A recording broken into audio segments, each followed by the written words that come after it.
Mais um episódio do podcast Expertise Contando Histórias e hoje eu estou aqui com Vanessa Prudêncio, uma mulher empreendedora que tem uma história incrível para compartilhar com a gente e eu espero que vocês gostem muito desse episódio porque eu já comecei a gostar muito do pouco que eu ouvi ali no café. Vanessa, obrigado Eu por quem ter aceitado o nosso agradece, convite. imagina, uma honra. Eu vou começar com uma pergunta que eu te falei que eu ia começar. Quem é Vanessa Prudêncio? A Vanessa, ela está sendo construída. Olha Eu que acho que, inclusive, ela vai ser essa constante construção. Mas a Vanessa hoje, ela é uma mulher que rompeu muitas barreiras, muitas dificuldades, realizou muitas coisas. E a Vanessa, ela é mãe, ela é empreendedora, ela é mentora, ela é filha, ela é irmã. A Vanessa, ela se preocupa em ser uma agente de transformação, então todos os meus negócios, eu estou preocupada em como eu vou ser de fato relevante. Principalmente quando eu estou assentada nessa cadeira de mentora. Todas as minhas mentorias, elas são incríveis porque eu falo para os meus clientes, parte do que eu ensino, você não precisa de mim. Você pode, por exemplo, pregar o seu funil de vendas no ChatGPT. Aplica, dá o comando correto e você consegue a partir da inteligência artificial. E tem uma outra etapa de todo o trabalho de mentoria, que é o desenvolvimento das pessoas, é ser de fato relevante para as pessoas, e isso que é a Vanessa. A Vanessa, ela quer ter essa importância em todos os lugares por onde ela passa. Ela é a filha do meio, ali de 5 irmãos. Mamãe era uma empregada doméstica maravilhosa, papai pedreiro, e nós estivemos ali morando em lugares bem hostis, com grandes desafios, e a Vanessa sempre foi inquieta. Eu acho que se tem uma palavra que resume a minha história, inquietude. Sempre fui uma mulher inquieta, nunca estive satisfeita em nenhum dos lugares que eu estou. Sempre quis mais.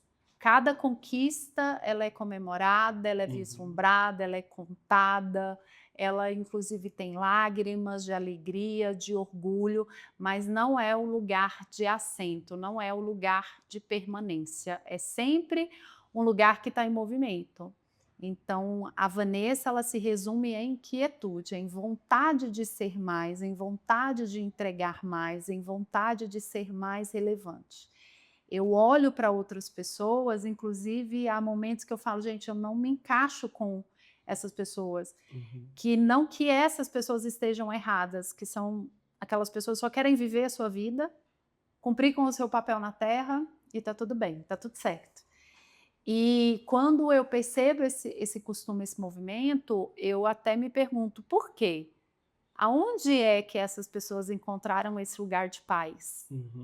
Como foi que essas pessoas encontraram esse lugar de paz aonde elas vivem para si mesmas?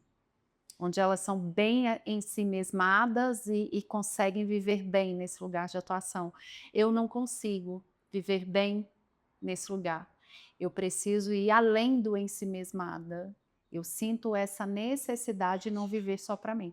E aonde você quer chegar? Qual é esse lugar que a Vanessa Prudêncio quer chegar? Esse lugar, ele é ainda bem definido e eu acho que ele vai ser eternamente indefinido, porque eu sei aonde eu quero chegar no meu próximo passo. Disso eu tenho muita certeza, mas quando eu chego lá, ele deixa de ser suficientemente bom. Hoje eu tenho um projeto para mulheres, que é o projeto Mútua, onde eu tenho ali 4 sócias, 3 advogadas da MFA Advogadas e a doutora Kelly, que é uma gestora maravilhosa, a dona da Cefom, ela é fonoaudióloga, e eu tenho essa sociedade. Nós acabamos de fazer os pré-lançamentos do Mútua, e o Mútua, ele é bem literal da palavra, onde mulheres estão ali mutuamente se ajudando, se desenvolvendo, enriquecendo. Então, hoje o que eu quero é ser relevante para essas mulheres. Ser voz e não voz ativista, não voz de levante de bandeira, mas voz de desenvolvimento e de ação. Para que essas mulheres entendam como é a nossa responsabilidade social. Porque a Uhum. partir do momento que a nossa empresa cresce, a gente abre vagas de emprego, a gente leva dignidade, a gente consegue criar melhor os nossos filhos, a gente consegue uma independência e sem perder a feminilidade. Porque quando eu olho para a minha história, e eu precisei sair de casa aos 12 anos de idade para trabalhar, e eu perdi essa feminilidade. Eu assumo lugares ali que eu não gostaria de ter assumido, que eu gostaria de ter tido outro apoio. Então, por isso que eu falo que a gente não quer ser ativistas, nós só queremos ter ativação, ter ação e resultado e ser parte da solução social mesmo. Uhum. Brasília, que é a cidade onde tudo está começando, nós ainda somos uma aldeia, a gente ainda é bem pequeno no que se refere ao empreendedorismo. E quando falo de empreendedorismo feminino, nós ainda somos muito imaturos, ainda existe um certo medo, uma vergonha, um despreparo. Então, o Mútua, ele quer entrar na vida dessas mulheres de forma profissional e também psíquica, de Uhum. modo que elas entendam a potência que elas têm e que elas façam negócios não só com outras mulheres, mas também com homens. Vamos fazer negócios independente do gênero, mas com Uhum. muito resultado, com muita consistência, com muita amplitude, de modo que a gente consiga alcançar várias outras famílias a partir da nossa empresa. Então, a Vanessa de hoje, ela quer atuar nesse lugar de relevância a partir desse projeto. E com certeza, quando esse projeto estiver nessa estrutura, a Vanessa já vai estar pensando em outros projetos, em alcançar outros lugares. Que legal. Como tudo começou? O que que te levou a empreender? Você começou a falar aí que você saiu de casa aos 12 anos, né? E como é que foi essa trajetória? O que que eu acredito que deve ter começado um pouco por uma questão da necessidade, de querer vencer, de querer superar as dificuldades, mas me conta um pouco dessa história, como tudo começou. A minha história, ela é bem típica do brasileiro que vence. Quando a gente busca informações de desenvolvimento de prosperidade nas famílias, alguém saiu da extrema pobreza e trabalhou de modo que houve uma mudança de mentalidade e começa a prosperar, e as gerações seguintes começam a prosperar. Na minha geração, eu sou uma dessas pessoas disruptivas. A gente ali em Goiânia, nós tínhamos muita dificuldade mesmo financeira, chegamos a morar debaixo de barracas de lona quando crianças. E nós não tínhamos o que parte da dignidade, mas não que a dignidade não existisse em nós, mas era a dignidade de conhecimento, de acesso a novos recursos, a novas estruturas. E desde pequena eu sempre fui inquieta, então eu comprava muita briga. Eu comprava briga com os meus irmãos, eu comprava briga com os meus pais, eu comprava briga na escola, porque tudo que era disseminado a meu respeito eu não aceitava. Porque quando nós estamos nesse lugar de mediocridade, as pessoas nos olham como medíocres, como apequenados, como pobres, desinformados, Uhum. analfabetos. Então, para a gente sair desse lugar, existe um romper muito grande. E mamãe foi a minha primeira mentora, mas também foi o maior desafio de relação que eu tive foi com mamãe. Porque mamãe sempre foi muito trabalhadora, muito esforçada, e tudo onde ela colocava as mãos tinha prosperidade. Mamãe era uma preta linda, linda, linda, maravilhosa, e ela era muito elegante. Eu costumo dizer que ela ia trabalhar com aquelas saias tubinho assim, ela pegava o ônibus, eu falava que ela era mais bonita que as patroas dela. Mas a mamãe era muito estressada, muito estressada. Ela tinha um gene muito forte, muito difícil. Então, a agressão física fez parte da nossa infância, e não era só a agressão física, a agressão verbal também, menosprezar. E aquele lugar me incomodava a pobreza, me incomodava a falta de acesso, me incomodava a grosseria, me incomodava a violência, me incomodava as falas. e eu sabia que eu podia ter algo a mais. Então, aos 12 anos de idade, eu saio para trabalhar. Minha primeira experiência de trabalho foi com vendas. Então, por isso que eu falo que a venda, ela traz essa dignidade, ela é uma nova oportunidade de vida. E nesse tempo, a venda era muito mal difundida. Hoje, inclusive, os pais querem que os filhos sejam vendedores. É. Antes, não. Assim como jogadores de futebol. Antes, o que conversava? Arruma uma vaga de emprego aí para o meu filho, pode ser até de vendedor. É verdade. Então, a profissão de vendedor, ela era pouco difundida. Então, eu inicio numa empresa de vendas de livro lá em Goiânia. Nós passávamos um espaço de tempo de 14 dias treinando. Todo o funil de vendas foi o primeiro acesso que eu tive à venda, a funil de venda, a processo de venda, a copy, que hoje eu sei todos os nomes, porque hoje eu presto consultoria na parte de vendas, mas eu não sabia, ainda era muito ignorante. Então eu aprendi tudo aquilo, uma criança precisando ser adulta, por isso que eu falo que o preço de todas as decisões que eu tomei é um preço muito alto, porque eu não tive tempo de ser adolescente, eu não tive tempo para ser criança, então vem esse senso de responsabilidade, assim como aconteceu com a minha feminilidade. Eu não tive tempo de descobrir o que era ser feminina, então foi muito bom ter feito tudo que eu fiz, foi importante, com certeza, mas a um alto custo, a um alto preço. Então eu tenho acesso ali a essa jornada, mas também foi meu primeiro fracasso. Foi a primeira vez que eu fracassei profissionalmente falando. Eu me recordo que era eu e a minha irmã mais velha no processo seletivo, ela foi dispensada no processo seletivo e eu fiquei, porque eu sempre tive o dom da comunicação. Mas essa comunicação ela não era tão clara, tão robusta, tão rica de vocabulário como hoje. Era empobrecida.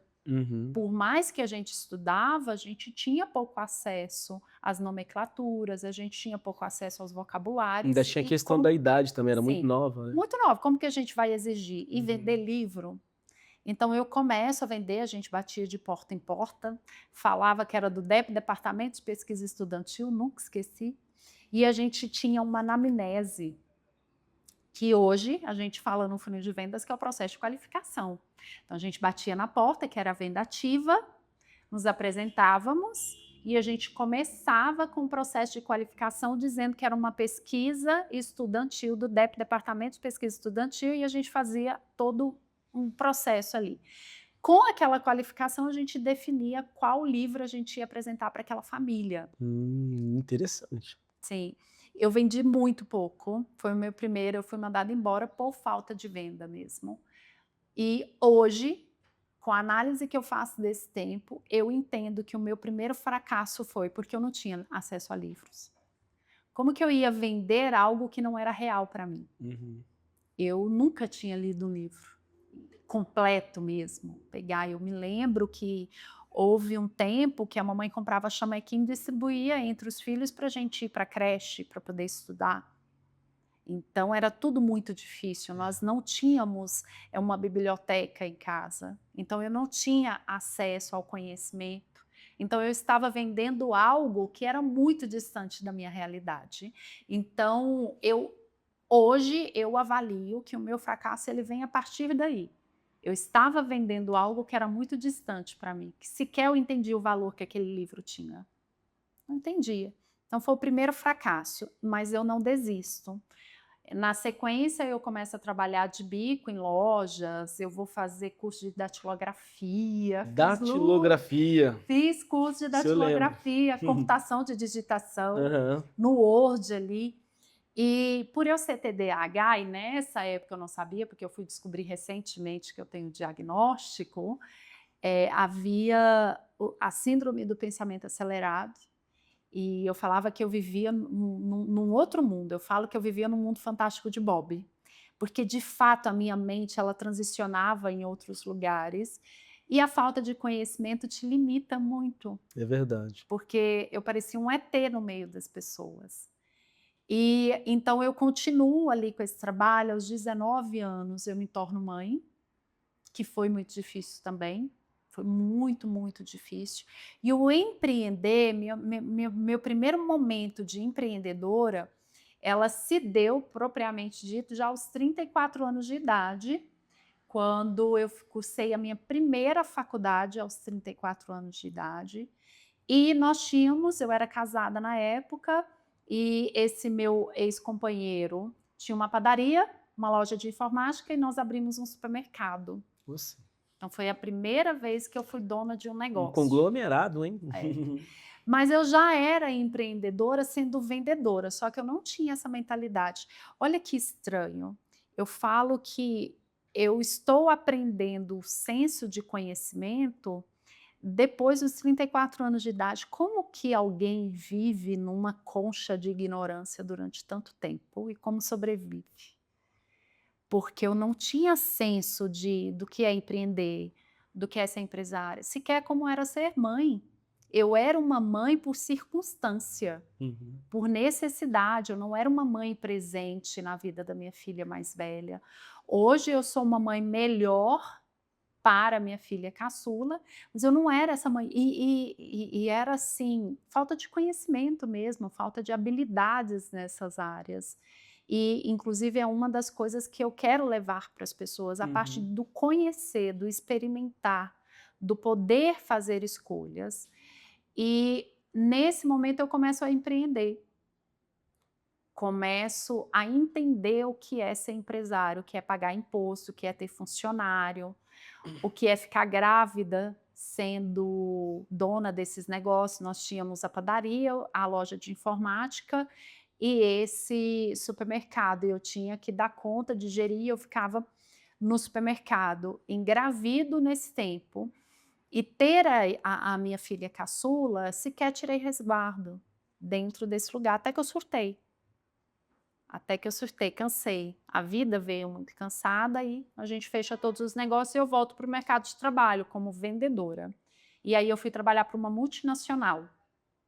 E trabalhando para essa multinacional, entregando soluções para os clientes começaram a me solicitar consultoria de vendas.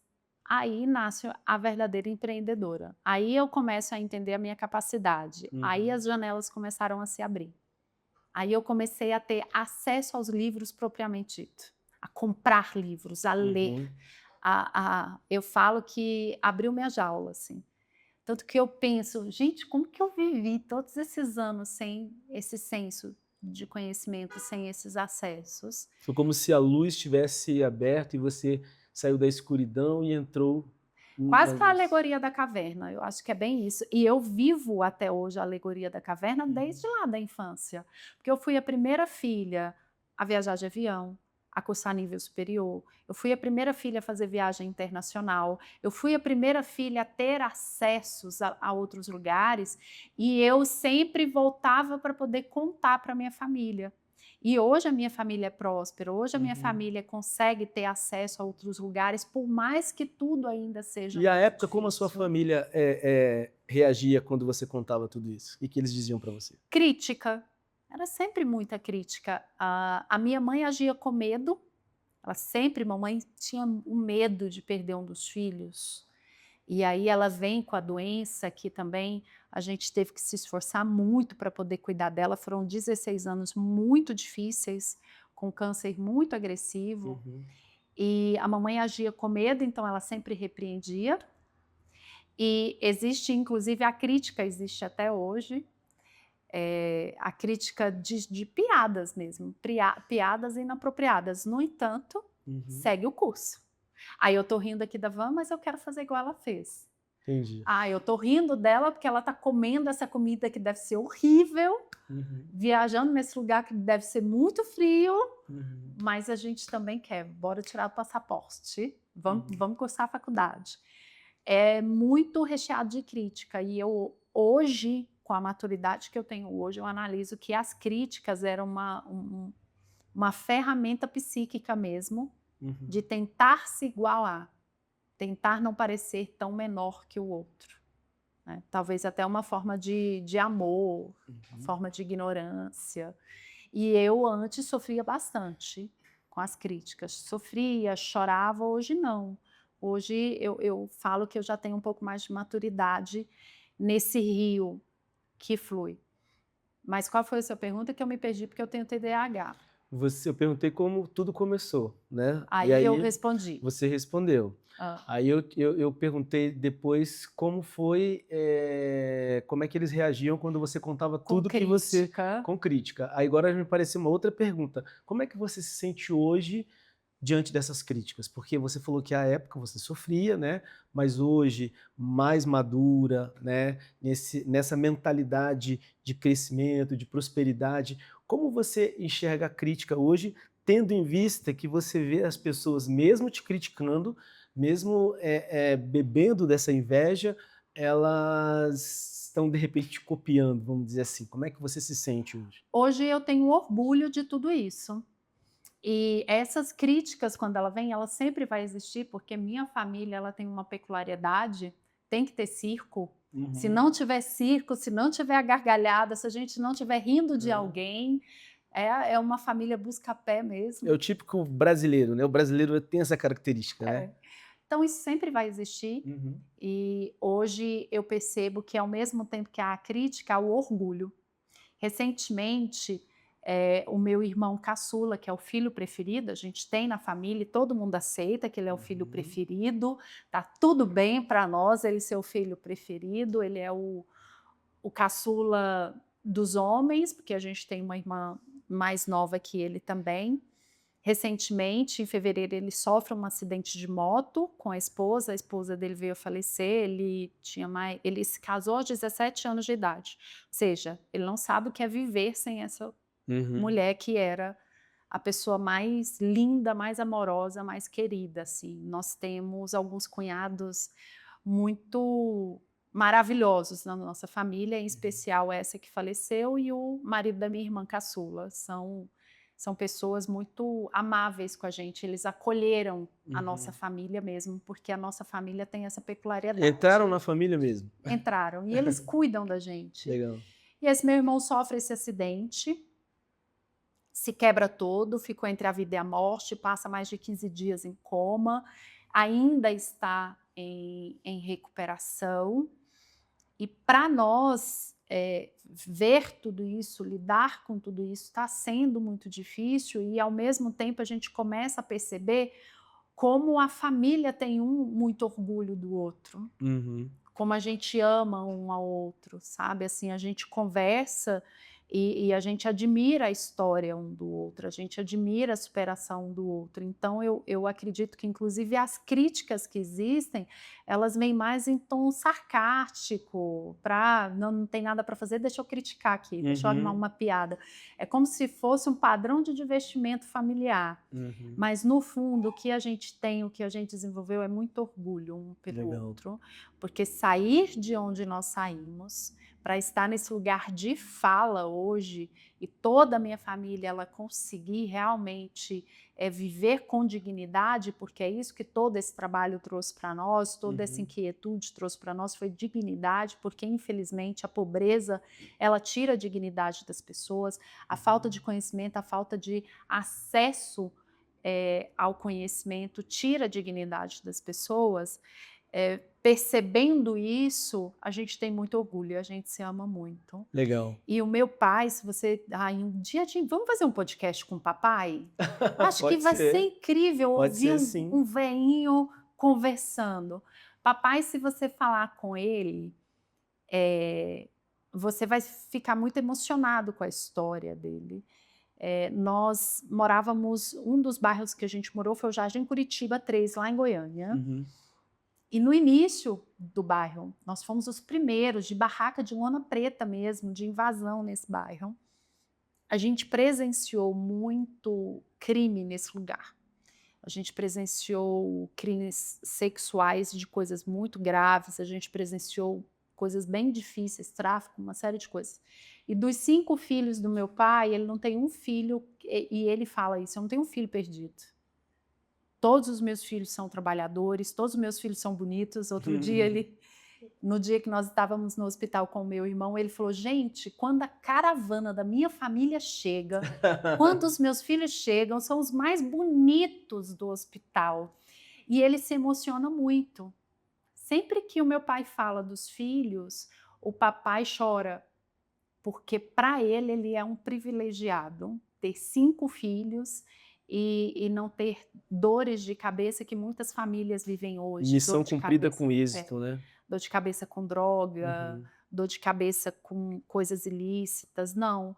O papai tem ali os 5 filhos, todos trabalhadores e construindo a sua própria história.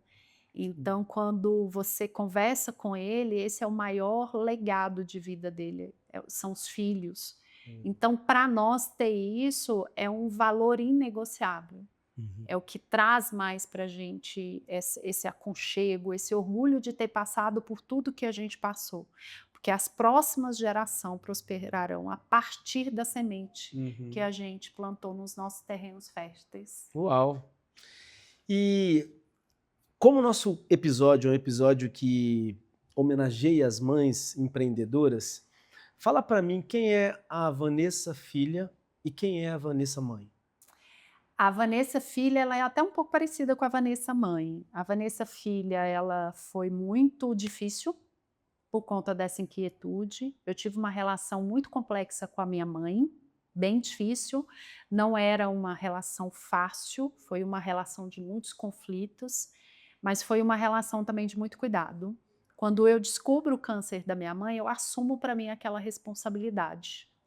Então, eu tenho até uma questão no nervo, bem aqui assim, de carregar minha mãe no colo para correr com ela para o hospital. Então, eu me dediquei muito tempo. Eu me lembro que o meu primeiro salário, bom assim, salário que eu falei, nossa, que bonitinho esse tanto de dinheiro, nunca tinha visto. Eu acho que era pouquinho, mas aquela quantidade naquela época era muito significante. Eu peguei o papai e a mamãe e levei eles na Riachuelo para comprar roupa para eles. Então, por mais que houvesse os conflitos em relação à minha mãe, porque o meu pai, o papai, ele sempre foi muito amoroso com a gente. E a mamãe sempre foi muito difícil, muito brava. Mas eu sempre amei muito os meus pais, eu sempre honrei muito os meus pais. Eu olho para a Vanessa filha, eu vejo que até os lugares onde eu andei, eu tomei decisões de não ser uma pessoa má a partir do orgulho que eu queria gerar para o papai e para a mamãe. Eu me recordo uma vez que eu saí com umas pessoas e chegando nessa festa, eles começaram a desmontar os carros e tirar drogas mesmo de dentro dos carros. E eu falei, meu Deus, o que eu estou fazendo aqui? Eu me lembro que eu fiquei 3 dias só bebendo água, com medo de comer e a comida estar contaminada com alguma coisa que eles estivessem manuseando. Foi um feriado no meio de uma chácara, que eu não sabia nem onde eu estava. E sempre eu pensava, eu não posso nem tocar nisso, porque se eu tocar nisso, eu vou estar desonrando o meu pai e a minha mãe. Então eram relações conflituosas, no entanto era uma relação onde eu tinha o senso de honra, que jamais eu queria desonrar o meu pai e a minha mãe. Já a Vanessa mãe, ela tem altos e baixos. A Vanessa, primeira maternidade, foi uma maternidade muito difícil. Mãe solteira, sem recursos financeiros, sem conhecimento. E aí o que a gente faz no ciclo natural da vida? A gente replica aquilo que a gente não gostava na nossa mãe. Então eu era o quê? A mãe nervosa, a mãe que batia, a mãe que agredia, a mãe que gritava. E eu não entendi, até que um dia uma pessoa falou comigo, uma amiga, me viu como eu tratava minha filha e ela falou, você não observa como você trata a sua filha? Eu como? Porque para mim era normal, era aquele o natural de ser mãe, e sem contar que havia muitas responsabilidades que eu tinha que ter para conseguir Você não tinha cuidar. aprendido diferente, né? Não.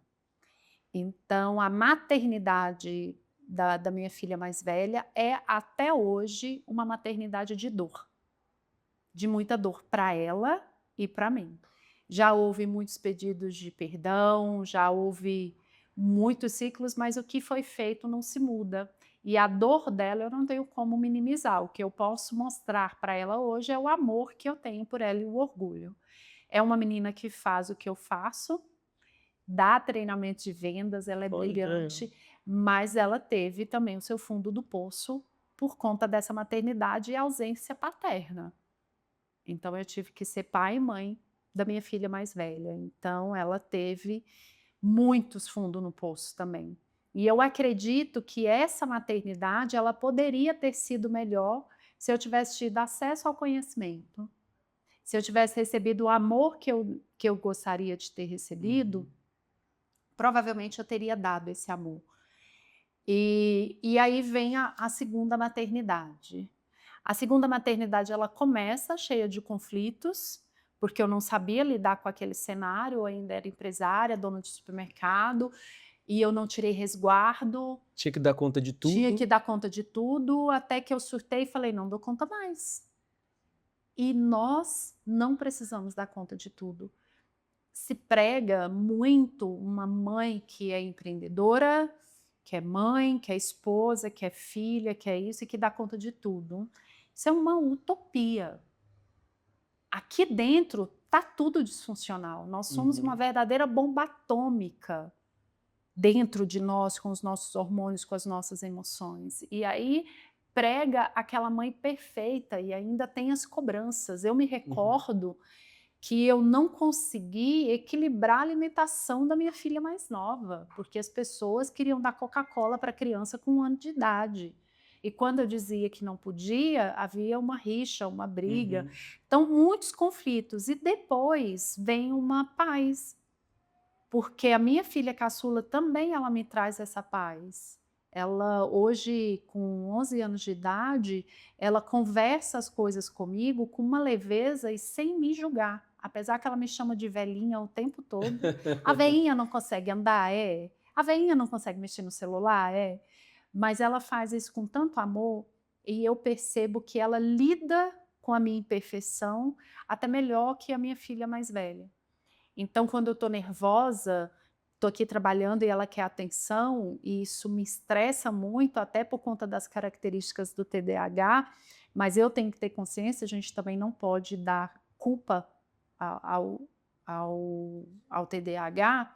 Ela olha para mim quando eu estou brava e ela fala assim, mamãe, dá aquele sorriso maravilhoso que só você sabe dar. E quando era com a minha filha mais velha, ela saía chorando, batendo o pé. E aí havia ali um conflito. Então a Elô, ela faz o que? Ela me quebra, ela mexe com as minhas camadas, então eu consigo ser uma mãe mais gentil. Então a Vanessa filha foi uma Vanessa rebelde, mas foi uma Vanessa muito dedicada, muito trabalhadora e que honrou meu pai e a minha mãe. E a Vanessa mãe está sendo descoberta ainda. Ela está descobrindo essas fases. Ela também foi uma mãe de conflitos. Na segunda maternidade ainda existem os conflitos, mas existe uma relação melhor, uma relação mais saudável. Sente culpa, como toda mãe. Vivo me sentindo culpada. Do que você se sente culpada, Vanessa? Me sinto culpada de não ter tido tempo para as minhas filhas. Me sinto culpada de não ter tido um casamento que a gente vê hoje nas redes sociais, que hoje prega-se os casamentos perfeitos. Os homens dedicados. Antigamente falava de margarina, né? Essa família comercial de margarina. Hoje é das redes sociais. Sim. Então, me sinto culpada de não ter tido esse casamento, de ser a responsável por não ter criado essa família, porque, com certeza, se tivesse tido a figura masculina de um homem mesmo, de fato, a criação das minhas filhas teria sido diferente, né? Porque aí eu poderia contar com outro. Então, eu não tinha com quem contar mesmo quando eu fiquei num casamento de 14 anos, numa relação de 14 anos. Então, eu tinha que realmente dar conta de tudo. E isso tem um preço. A gente faz, mas seremos cobrada, a fatura cheia. Então, eu me sinto culpada de não ter essa presença. Eu não consigo, até hoje, ser a mãe que acompanha as tarefas escolares. Se você me perguntar como foi a prova, não sei. Tirou nota boa? Não sei te dizer. Ah, como foi a tarefa? Também não sei. Eu estou no grupo das mães da escola, elas corrigindo as provas e viram um monte de coisa errada que os professores fizeram. Eu sequer sei o que elas estão falando. Não faço ideia. Então, eu me sinto culpada dessa ausência, de ter que trabalhar, de passar, às vezes, a semana toda sem ver minha filha, porque fica mais na casa do pai do que na minha. Por quê? Porque eu não tenho com quem contar. Mas essa culpa eu percebo que ela não existe só por conta do meu cenário. Essa culpa ela existe na mulher, porque socialmente falando nós somos colocadas para ser mães perfeitas, empresárias, empreendedoras, filhos ali o tempo todo. Mas são apenas seres humanos. Somos, São apenas mas não pessoas. se prega assim. Mas talvez se a gente tirar também esse peso que vem de fora e começar a olhar para a gente como você tem buscado fazer, porque você já enfrentou esse tipo de situação dentro da sua família lá atrás. Você ressignificou isso hoje, recebendo as críticas e entrando pelo ouvido e saindo pelo outro. Então talvez, se fizer sentido para você isso que eu estou falando, também tirar o nosso peso, né? Aquele peso que a gente coloca. Porque o peso de fora, as críticas, os julgamentos de fora, eles vão vir. Isso a gente não tem como controlar. Mas talvez aliviar e ser um pouquinho mais gentil com a gente. Você traz uma história de superações muito cedo, teve que se reinventar várias vezes. E hoje você está aqui. Por mais que talvez você não seja essa mãe perfeita, e não existe a mãe perfeita, como não existe marido perfeito, como não existe esposa perfeita, como não existe pai perfeito, ninguém é perfeito. Hoje você está colhendo um aprendizado que vai te ajudar nessa caminhada a conseguir ressignificar e continuar ressignificando, porque isso é o ciclo da vida. E esse é o maior desafio.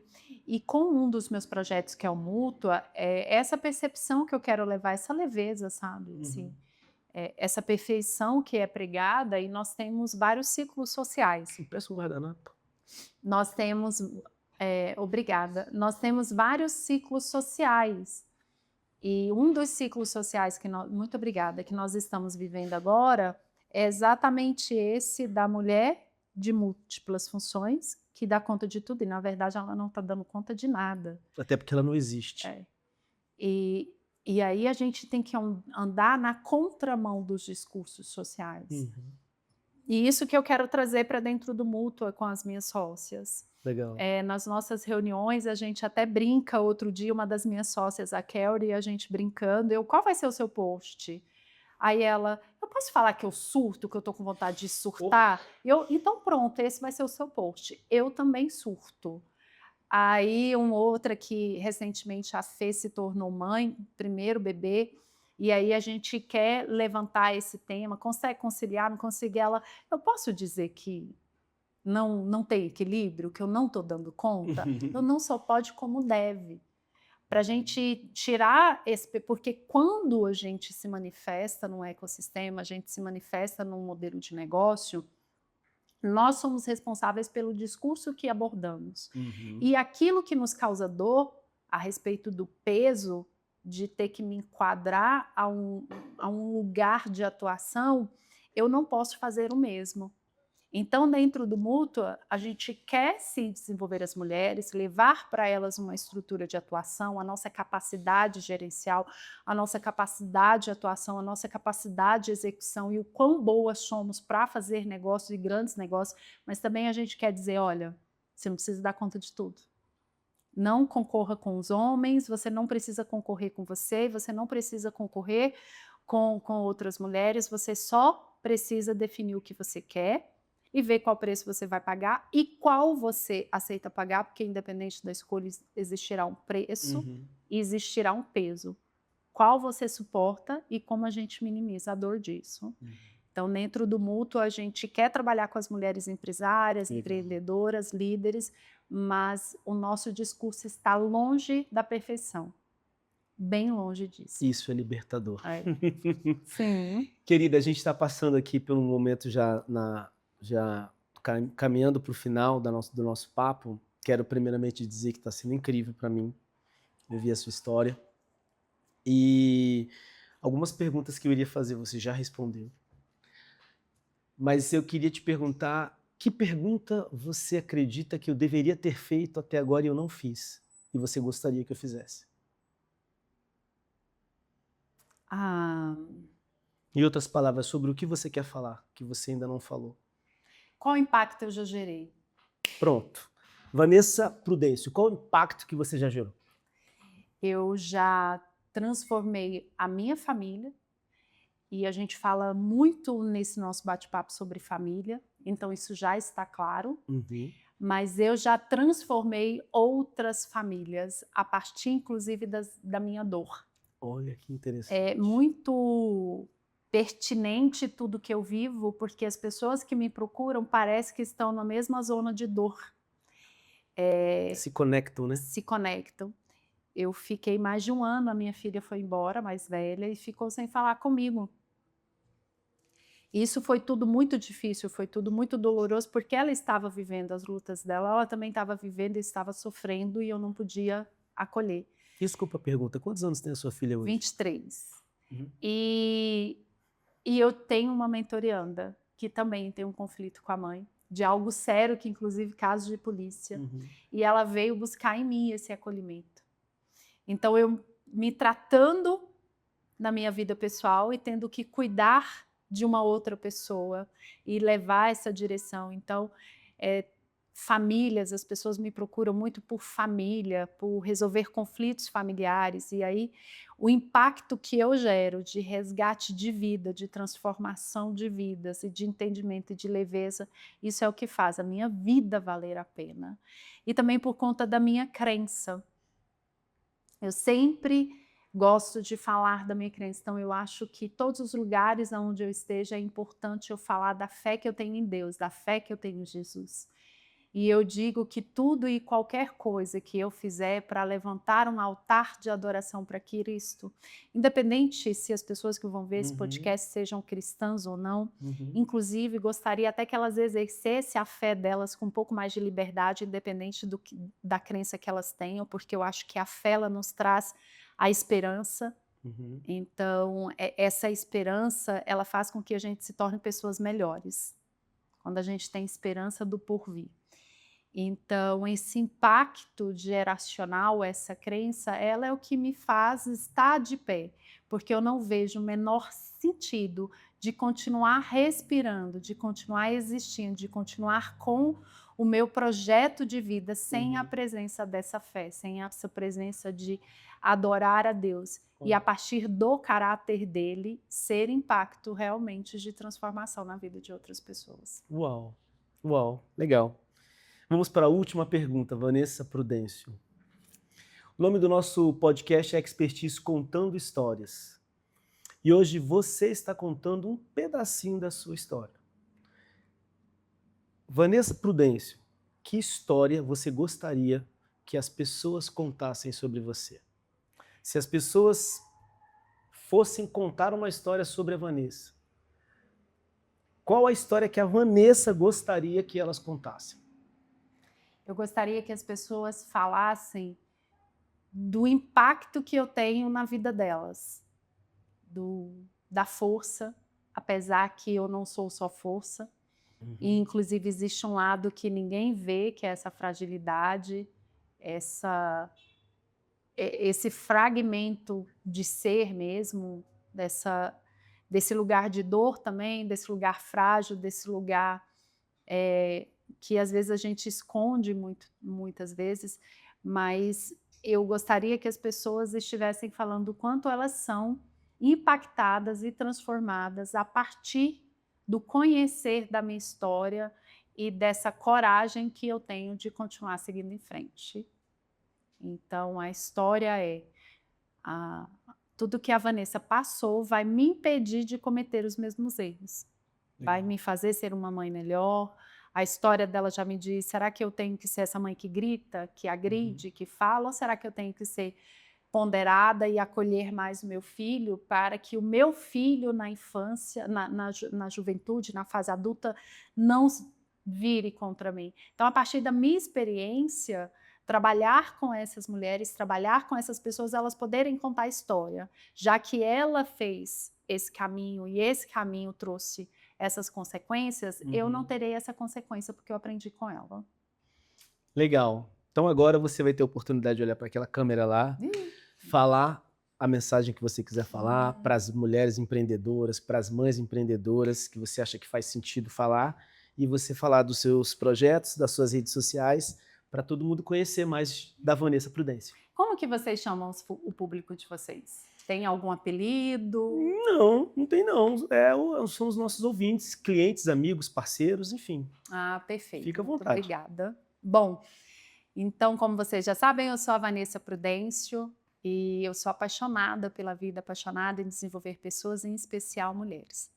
Então, como esse quadro é para falar um pouquinho sobre as mães, sobre as empreendedoras, eu tenho uma mensagem muito objetiva para você. Você não precisa dar conta de tudo. Você não precisa ser perfeita e você não é a Mulher Maravilha. Você é um ser humano com as suas emoções, com os seus hormônios, com as suas vitaminas, alto, baixo.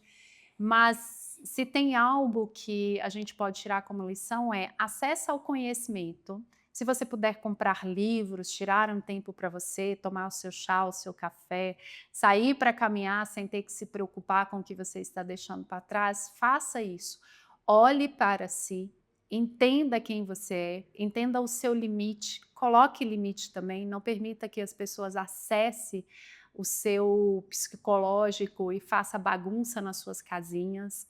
Então, coloque limite para que as pessoas não sujem, não tragam as sujeiras dela para dentro da sua casa, porque se alguém adentrar na sua casa, ela não pode chegar e colocar o pé no sofá. Ela vai ter que te pedir licença. Então, ensine as pessoas a pedir licença para entrar na sua vida. Então, essa é a mensagem que eu tenho para você e não seja perfeita, apenas dê o seu melhor e se tiver algum dia que você não conseguiu dar o seu melhor, não dê, que está tudo bem. E a minha rede social é Vanessa Prudêncio Pro, não, é vanessaprudencio.pro, é essa minha rede social, meu Instagram. E tem o Mulheres Mútua, Mulheres MTA. Olha só, gente, como eu sou boa de rede social, né? Mas eles vão colocar aqui minha rede social que vai ficar mais fácil, porque eu não recordo das redes sociais. Mas se você é mulher e quer fazer parte de um ecossistema que desenvolve mulheres, quer fazer parte desse elo, porque o Mútua é elo, a gente quer realmente andar de mãos dadas. Você pode buscar as informações até mesmo no meu Instagram, que eu tenho certeza que o meu é vanessaprudencio.pro. É isso aí, eu vou terminar diferente, vou te dar um abraço. Normalmente eu pego na mão, vou te dar um abraço, obrigado por contar essa história pra gente, tá? E é isso aí, pessoal. Mais um episódio do podcast Expertise Contando Histórias. Espero que vocês tenham gostado, assim como eu gostei muito. E até a próxima. Obrigado. Valeu!